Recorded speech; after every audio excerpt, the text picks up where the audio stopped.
बाको सपना थियो छोरो पढे लेखेर ठुलो मान्छे बन्छ भनेर। पढेर ठुलो हुने भए त सुगा हात्तीभन्दा ठुलो हुन्थ्यो।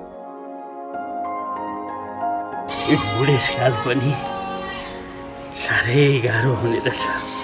न छोराछोरीहरूले कुरो बुझ्छन्। तैँले त पशुकै जति पाएको रहेछस्, त कहिले होला मान्छे भइस्। तिमी मऱ्यो भने पनि म तिम्रो के गर्न आउँदिन, के गर्ने आउँदिन।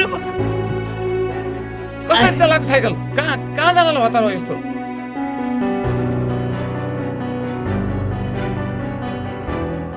जिउँदो बालाई पुज्नुहोस् रमेश दाई, मरेपछि त दुनियाँले श्राद्ध गर्छ। ठुला कुरा नगर। तर यो कुरा बाले बुझ्न सकेन।